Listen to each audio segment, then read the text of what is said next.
사랑하는 여러분, 이제 우리가 신앙생활할 때 말씀의 가르침을 받고 조급하지 말고 서서히 인내심을 가지고 기다리는 훈련을 한다는 거 대단히 중요하다는 거예요. 왜 그러냐면 바로 이러한 자세가 하나님의 새 언약의 백성이 가져야 될 기본 자세이기 때문에 그렇습니다. 그래서 사도 바울이 목회자로 수고하는 젊은 디모데에게 늘 가르칠 때 이렇게 가르칩니다. 디모데후서 2장 12절에 보니까 너는 할 수만 있으면 많이 참아라. 그리하면 너는 왕노릇 할 것이다. 사도 바울이 믿음의 아들 디모데에게 주신 권면이에요. 사랑하는 여러분, 이 아침에 한번 생각해 봐요. 왜 우리가 인내해야 됩니까? 왜 그래도 우리가 마음을 참고 이겨내야 합니까? 저는 오늘 이 시간에 좀 더 참아야 될 이유 3가지를 여러분에게 말씀을 드리려고 그래요. 첫 번째, 우리가 조금만 더 참아야 될 이유는 뭐냐? 조급하면 일을 망치기 때문에 그래요. 여러분 꼭 기억하세요. 조급하면 오히려 일을 망치게 됩니다. 모든 일에는 여러분 때가 있어요. 그런데 이 때를 거스려 우리가 조급하게 서둔다면 분명 여기에 또 다른 문제가, 더 큰 문제가 발생하게 돼요. 어떤 어린아이가 나비가 막 껍데기에서 나오는 걸 발견했어요. 껍데기에서 나오기 위해서 몸부림치는 나비가 이 어린아이 눈에는 너무너무 불쌍하게 보인 거예요. 그래서 이 어린아이가 그 모습을 가만히 보다가 이 불쌍한 껍데기를 막 뚫고 나온 나비에게 뭔가 도움을 주기 위해서 나름대로 생각해서 자기 책상에 있는 칼을 가지고 나와서 이 나비가 쉽게 나올 수 있도록 껍데기 끝을 딱 잘라줬어요. 아이 입장에서는 이 불쌍한 나비를 도와준 거예요. 마침내 이 예쁜 나비가 한 마리의 나비가 돼서 껍질을 뚫고 아름다운 모습을 드러내기 시작했어요. 그런데 이게 웬일입니까? 이 나비가 날개를 펴고 껍데기를 나왔는데 푸득푸득푸득 몸짓만 하고 날지를 못하는 거예요. 여러분 왜 그렇죠? 나비라는 것은 본래 자기 스스로 껍데기를 깨는 고통과 그 기다림 속에서 비로소 날아갈 수 있는 힘을 가지게 되는데 외부에서 강제적으로 이 껍데기를 깨줌으로 말미암아 스스로 날 수 있는 힘을 그만 상실하고 말았던 거예요. 이 어린아이가 그냥 가만히 두고 좀 더 기다렸으면 될 것을 조바심 때문에 그르치고 말았던 거예요. 우리에게 주는 시사성이 있어요. 여러분 때로는 조급한 것이 오히려 병이 됩니다. 그래서 잠언 14장 29절에 보니까 마음이 조급한 자는 어리석음을 나타내느니라 라고 말씀하고 있어요. 잠언서 14장 29절에는 마음이 조급한 자는 궁핍함이 따름이라 그랬어요. 바울이 지적한 대로 이렇게 말세지 말의 성도들의 특징 가운데 우리가 주의해야 될 이 여러 가지 열거 중에 조급함이 이렇게 강조되는 면이 있다는 것을 우리가 알 수가 있어요. 여러분, 우리가 끝까지 차분히 인내하며 하나님의 말씀대로 살아가며 우리가 나를 다스리고 살아갈 때 분명 여기에 은혜로운 결과가 따라올 줄 믿습니다. 자, 두 번째 우리가 좀 더 참아야 될 이유가 이거예요. 바로 그것은 모든 것이 이루어질 때가 있다는 거예요. 모든 것이 합력하여 이루어질 때가 있기 때문에 그런 거예요. 우리가 흔히 이 때를 가리켜서 영어로 타이밍이라고 번역할 수가 있어요. 여러분 타임과 타이밍은 뭐가 다를까요? 영어에 타임이란 단어와 타이밍이란 단어가 각각 있는데 언뜻 보면 시간이라는 단어 같은데 엄밀히 말하면 현격한 차이가 있어요. 타임이라는 것은 어떻게 보면 막연한 시간의 흐름을 말하는 시간. 그런데 타이밍이라는 것은 명사와 또 다른 명사화 시켜서 이건 뭐냐면 시간은 시간인데 아주 적절한 그 한때의 한 시점, 이걸 가리킬 때 우리는 타이밍 그래요. 여러분 지혜로운 사람은 타이밍을 잘 잡는 사람이에요. 우리 인생은 누구나 다 70이요 강건하면 80이라는 타임, 시간이 주어져 있어요. 하나님이 나에게 맡겨진 수완의 시간들이 있어요. 그런데 그 수완의 시간들 가운데 나에게 결정적인 역사를 이룰 수 있는 타이밍은 그렇게 많지 않아요. 그래서 세계에서 성공한 사람들의 특징이 뭐냐? 그들은 절묘하게 이 인생의 타이밍들을 잘 잡은 사람들이에요. 여러분, 성경의 전도서 3장 1절에 뭐라고 나와 있습니까? 천하의 범사에 기한이 있고 모든 목적이 이룰 때가 있다라고 말했어요. 여러분, 그러므로 우리는 혹시 살아가면서 답답하고 힘들어도 이 때가 올 때까지 참고 인내하며 기도하고 살아가는 것, 이게 우리 언약의 백성들의 삶의 기본 자세라고 성경은 누누이 말씀하고 있습니다. 여러분, 구약의 여호수아 6장 1절에 7절 말씀을 여러분 기억해 보세요. 여호수아 6장 1절로 7절에 보면 이스라엘 백성이 가나안 땅에 마침내 들어가서 이제 본격적인 가나안 정벌의 첫 관문인 여리고성 함락작전 이야기가 여기 나와요. 이 여리고성을 지나야 비로소 하나님의 축복의 땅 가나안을 점령할 수 있는 길이 열리는 거예요. 그런데 이 여리고가 이 첫 관문에 아주 굳건히 서서 이스라엘 백성들의 가는 길을 막아서는 거예요. 여러 가지 정황을 볼 때 이스라엘 백성의 힘으로만은 도저히 이 여리고성을 물리칠 수가 없어요. 여리고성은 성 자체도 굳건하지만 그 안에 많은 곡식이 있었고 충분한 물이 있었고, 또한 이스라엘 백성들과 싸워 능히 이길 수 있는 막강한 군사력을 가지고 그들을 기다리고 있었어요. 뿐만 아니라 이 여리고성 자체가 성 주변이 가파르고 성문이 굳게 잠겨 있고 성벽이 이중문으로 돼 있고, 지난번에 우리 공부했죠. 지난주에 여리고성 정말 말 그대로 난공불락의 요새 중에 요새인 거예요. 이런 여리고성을 이스라엘 백성의 힘으로는 도저히 무너뜨릴 수가 없는 거예요. 이런 성을 무너뜨릴 수 있는 분은 오직 한 분, 바로 여호와 하나님 한 분인 것을 우리는 알 수가 있는 거예요. 그런데 결론적으로 이스라엘 백성이 이 기적같이 이 불가능한 여리고성 성벽을 그들이 손 하나 쓰지 않고 그들이 무기 하나 제대로 건들지 않고 넉넉히 무너뜨렸다는 놀라운 사실을 여호수아 6장은 증거하고 있어요. 어떻게 무너뜨렸을까? 어떻게 그들이 손 하나 안 대고 이 난공불락의 굳건한 여리고가 무너진 이유가 뭘까? 여러분, 성경을 보면 하나님은 우리가 납득이 안 가는 방법으로 일을 해결하실 때가 너무너무 많아요. 우리 인간의 생각으로는, 인간의 지식으로는, 인간의 판도로는 도저히 납득할 수 없는 일도 하나님의 방법으로 해결해 나가실 때가 얼마나 많은지 몰라요. 그러나 언제나 진리는 간단합니다. 이 여리고성 함락 비결도 간단한 원리예요. 하나님이 여호수아에게 이렇게 말씀하세요. 이 여리고성에 대해서 매일 한 바퀴씩만 돌고 마지막 7일째 7바퀴를 돌고 그리고 나서 큰 소리로 외치고 들어가면 너희들이 이 성을 무너뜨릴 수가 있다는 거예요.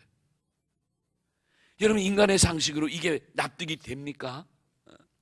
성벽이 두 겹이나 돼가지고 엄청난 두께에 엄청난 굳건한 이 여리고성을 어떻게 이스라엘 백성이 아무런 조치도 안 하고 7바퀴를 하루에 한 바퀴씩 돌고 7째 날 7바퀴만 돌고 큰 소리를 외치고 들어가면 무너진다? 있을 수 없는 일이에요. 근데 하나님이 이 단순한 진리를 이스라엘 백성에 명령하신 거예요. 아마 우리 인간의 모든 머리보다도, 당시 이스라엘 백성의 모든 총수의 머리보다도 더 지혜로운 하나님께서 이렇게 단순한 비법을 그들에게 대준 거예요. 그런데 만일 이때 이스라엘 백성들이 이 명령을 듣지 않고 자기들의 판단 속에 7일은 무슨 7일이야, 오히려 우리가 2, 3일 내로 무너뜨리는 게 훨씬 낫지 않겠어?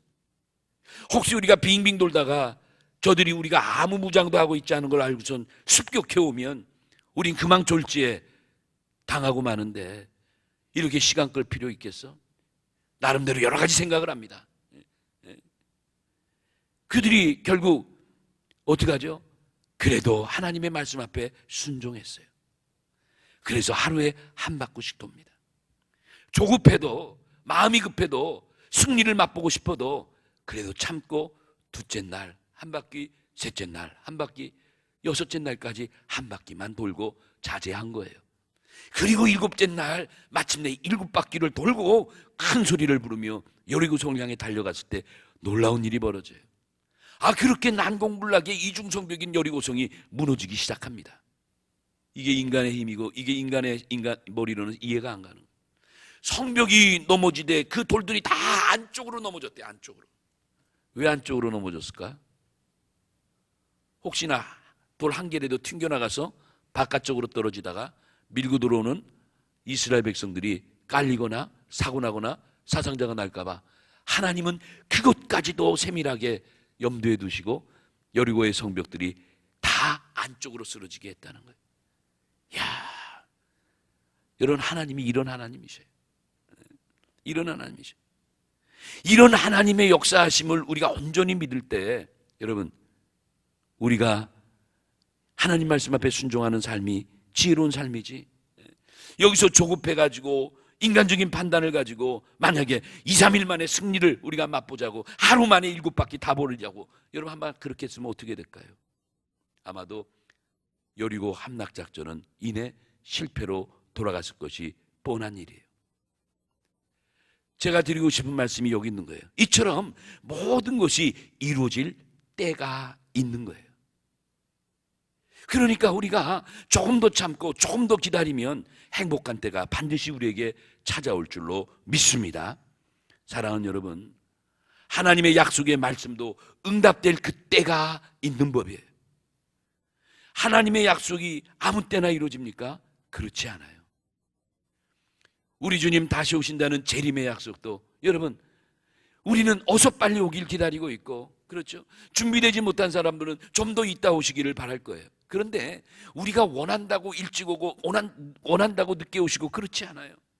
하나님이 준비하시고 하나님이 예정한 때가 있는데 그 때에, 그 타이밍에 우리 주님은 반드시 오실 줄로 믿습니다. 비록 더딜지라도 그 말씀은 반드시 이루어지는 때가 있다는 거예요. 그래서 여러분, 구약의 하박국 3장 2절 보면 이런 말씀이 있어요. 하박국 3장 2절에 이 묵시는 정한 때가 있나니 그 종말이 속히 이르겠고 결코 거짓되지 아니하리라. 비록 더딜지라도 기다리라. 지체되지 않고 반드시 응하리라. 오늘 갈라디아 6장 9절에 보니까 우리가 선을 행하되 낙심하지 말지니 피곤하지 아니하면 때가 이름에 거두리라. 여러분, 이걸 현대인 성경에서 제가 다시 한번 읽어보니까 이 말씀이 이렇게 번역되어 있어요. 선한 일을 하다가 낙심하지 맙시다.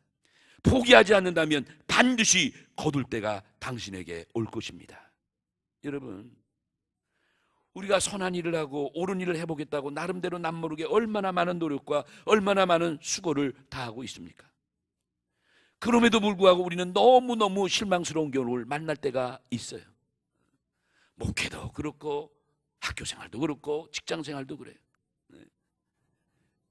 그래서 몇 날 몇 달이 지나도 분한 마음, 억울한 마음을 삭히지 못해서 남모르는 눈물로 밤을 지새울 때가 한두 번이 아니에요. 어떨 땐 너무나 화가 나서 자다가도 벌떡 일어나서 뜬 눈으로 세울 때도 있어요. 여러분, 그런 경우 없어요? 이런 마음을 삭히기 위해서 하나님 앞에 금식하며 기도하며 내 마음을 쥐뜯은 경우도 여러분 없습니까? 일하다가도 이런 생각이 나면 멍해지고, 애들이 요즘 하는 단어가 아빠 멍 때리지 마요. 멍 때리는 게 뭐니? 그냥 멍하고 있는 거예요. 할 일을 잃어버리고 있는 거예요. 일하다고 어떤 생각에 뒤싸이게 되면 하던 일도 손 안 잡히고 아이들 말대로 멍 때리고 있는 거예요. 1분이고 5분이고 10분이고. 여러분, 우리가 이 험한 세상을 살아가면서 이런 아픔을 누구나 경험하게 됩니다. 어느 분이 저에게 그런 말씀을 하셔요. 그런 것이 인생입니다. 여러분, 그래요. 이런 것이 인생이에요. 무슨 일이든 하던 일이 선한 일이었다면 여러분, 결코 낙심하지 마시기 바랍니다. 여러분이 선한 일이라고 마음에 든다면 우리 하나님은 여러분의 마음을 이해하시고 기억하실 줄로 믿습니다. 열심히 하다가 뜻이 이루어지지 않는다고 여러분 포기하지 마세요. 포기하지 않고 선한 마음을 가지고 계속 있으면 힘들지만 하나님이 그 힘듦을 감당해 주실 은혜도 주실 줄로 믿습니다. 그리고 때가 되면 반드시 거두는 역사가 있다는 거예요. 이게 오늘 본문이에요. 우리가 선을 행하되 낙심하지 말지니 피곤하지 아니하면 때가 이름에 거두리라. 얼마나 귀한 말씀이에요. 이제 마지막으로 이제 우리가 더 참아야 될 이유 세 번째 말씀을 드릴게요. 세 번째는 인내하는 자에게는 반드시 행복한 날이 온다는 거예요. 인내하는 자에게는 반드시 행복한 날이 온다는 거예요. 여러분, 월드컵 축구선수 박지성을 모르는 분이 없어요. 이 박지성은 이제 은퇴해서 여러 가지 많은 좋은 일을 하면서 얼마 전에 그가 멈추지 않는 도전이라는 자서전도 냈어요. 일개의 축구선수지만은 그 자서전에서 참 많은 것을 느끼게 해요. 이제 박지성은 우리 대한민국의 유명한 선수가 아니라 세계적인 축구 스타의 대열에 섰어요. 그런데 이 박지성이 그의 자서전에 보니까 그는 평발이에요. 여러분, 평발이 뭐예요? 일반 사람과 달리 발바닥이 반반해서 쉽게 오래 뛸 수가 없는 거예요. 조금 뛰다 보면 띠뚱 피곤을 많이 느껴서 그렇게 축구 선수를 한다거나 다름질을 하거나 다름박질하거나 그렇게 할 수가 없는 그런 조건이에요. 그런데 그가 키도 170이 축구 선수로서는 그렇게 큰 키가 아니에요. 오히려 왜소해요. 그가 수원공고를 졸업하고 K리그 구단과 대학팀들은 그를 거들떠보지도 않았습니다. 그래서 이 박지성은 나름대로 학창시절 내내 이런 자기의 왜소한 여러 성격 때문에 외모 때문에 컴플렉스를 가졌다고 그래요. 그래서 그는 그때부터 내가 체격이 문제라면, 내 외모가 문제라면 기술로 승부하겠다는 결심을 가지고 축구공과 씨름했다는 거예요. 어떻게 보면 박지성은 축구공이 그의 신체의 일부분이었어요. 그래서 공만 주어지면 집 주변이나 방 안에서나 어디 있든지 공하고 훈련하고 공하고 놀았대요. 이것이 박지성이 자기 컴플렉스를 이길 수 있는 유일한 길이었다는 거예요. 누가 아무래도 축구공을 들고 다니면서 축구공을 애인 삼아 하루 종일 축구공과 함께 살았다는 거예요. 그 열심이, 그 정열이 그의 컴플렉스를 극복하게 했다는 거예요. 그를 세계적인 선수로 성장하게 했다는 거예요. 박지성에게 또 다른 별명이 있습니다. 연습벌레라는 이 별명이 있어요. 축구의 종주국인 영국의 최강의 프로축구팀이 여러분 아시다시피 맨체스터 유나이티드라는 팀이에요. 영국이 세계적으로 내놓을 수 있는 가장 전통적이고 가장 영국적인 축구팀이 바로 이 맨체스터 유나이티드예요. 이 팀에 들어가려면 너무너무 어렵고 엄청난 복잡한 테스트를 거쳐야 되는데 박지성도 여기에 신청을 해서 드디어 심폐 테스트를 하게 되는데 그때 결과가 박지성의 심폐 기능이 마치 마라톤 선수와 같다고 평가를 받았다고 그래요. 박지성의 심박박도수가 마라톤 이봉주와 거의 같았대요. 그만큼 박지성이는 시간만 내면 뛰고 자기의 심장 기능을 강화시키면서 축구 선수로서의 부족함이 없는 기술을 연마해 나갔다는 거예요. 박지성이 이렇게 세계적인 스타가 되고 한국이 낳은 귀한 아들이 된 것은 이런 비하인드 스토리가 있는 거예요. 사랑하는 여러분, 영적인 세계도 이와 같다는 겁니다. 이처럼 우리가 끝까지 참고 그래도 끝까지 노력하는 자에게는 하나님 반드시 좋은 때를 준비하고 있다는 거예요. 우리는 이것을 믿어야 될 줄로 믿습니다. 예수님은 누가복음 21장 19절에 이런 말씀합니다. 너희의 인내로 너희 영혼을 얻으리라. 우리가 끝까지 참는 인내로 우리의 영혼을 얻게 된다. 뭐예요? 그 인내심이 우리에게 참다운 구원을 이루게 한다는 거예요. 사도 바울도 로마서 5장 3절로 4절 말씀 보니까 우리가 환난 중에도 즐거워하나니 이는 환난은 인내를, 인내는 연단을, 연단은 소망을 이룬 줄 알미로다 라고 말씀하고 있어요. 또 예수님의 동생인 야고보는 야고보서 이런 말씀합니다. 야고보서 5장 7절에서 11절. 그러므로 형제들아 주께서 강림하시기까지 길이 참으라. 보라 농부가 땅에서 나는 귀한 열매를 바라고 길이 참아 이른 비와 늦은 비를 기다리나니 너희도 길이 참고 마음을 굳건하게 하라. 주의 강림이 가까우니라. 예수님의 동생 야고보가 우리에게 전한 말씀. 이제 저는 말씀을 마치려고 그래요. 여러분, 바다에 사는 거대한 물고기 고래가 있는데 고래 중에 한 종류가 향고래 또는 향유고래라는 고래가 있대요. 몸집이 대단히 크다고 합니다. 그런데 이 향유고래의 몸에서 나오는 향을 일컬어 우리가 용연향이라고 그래요. 이 용연향은 향기가 매우 좋고 또 고급스러워서 아주 고가의 화장품의 재료로 쓰인다고 그래요. 이런 이유로 어부들이 바다에 나가서 이 향유고래를 잡아 항구에 돌아오게 되면 고래의 뱃속을 갈라서 제일 먼저 용연향을 찾아낸대요. 왜 그럴까요? 용연향이 그만큼 가치가 있고 값을 많이 받기 때문에 그런 거예요. 어떻게 보면 고래 고기보다도 용연향의 가치가 더 높으니까 바다의 어부들, 고래잡이들은 이 향유고래를 눈독 들이는 거예요. 말 그대로 이 용연향은 바다에서 걷는 보석과도 같은 거래요. 그런데 이 고가의 용연향은 본래 고래의 소화기관에 이상이 생겼을 때, 다시 말하면 고래가 이 장에 탈이 생겨서 고장이 났을 때, 병이 났을 때 몇 날 며칠 동안 그 아픔을 참고 다니면서 고래의 창자 속에서 생겨나는 그 이상 물질이 모인 것이 용연향이라는 거예요. 그런데 그 향이 그렇게 가치가 있다는 거예요. 고래가 엄청난 아픔과 괴로움을 인내한 결과입니다. 이 고래는 소화불량의 고통을 이겨내어 몇 날 며칠을 바닷속에서 얼마나 힘들어했겠어요. 그런데 자신도 모르게 이 고통 속에서 이 귀한 향, 용연향이 만들어진 거라는 거예요. 여러분, 우리가 신앙생활하고 믿음생활하면서 얼마나 많은 고통을 우리가 받고 살아가요. 조금 전에 말씀드렸듯이 우리 인생이 마치 고해 같다는 말 이해가 가죠? 그런데 이 고통을 인내하는 동안 나도 모르게 좋은 향이 만들어지고 있다고 생각해 봐요. 바로 이 향이 앞으로 많은 사람들에게 유익을 끼칠 것이라고 생각하는 여러분 되시기 바랍니다. 저는 그렇게 생각하기로 했어요. 아무리 힘들고 어려워도 참아보고 기도하고 삭히고 주님 바라보며 은혜 가운데 나가기로 한 거예요.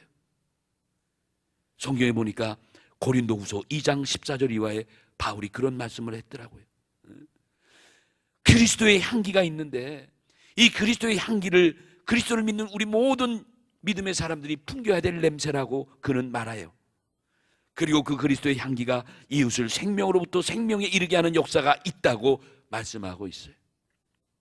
여러분, 오늘 우리에게는 어떻게 보면 우리에게는 거룩한 용연향이 풍겨져야 돼요. 예수를 아는 그 거룩한 냄새가 우리의 삶 속에 진동해야 되는 거예요. 오늘도 우리가 아무리 어렵고 힘들고 어려운 괴로운 일이 있다 할지라도 여러분 조금 더 참아보시기 바라요. 한 번 더 여러분 인내하시기 바랍니다. 하나님이 도와주실 줄로 믿습니다.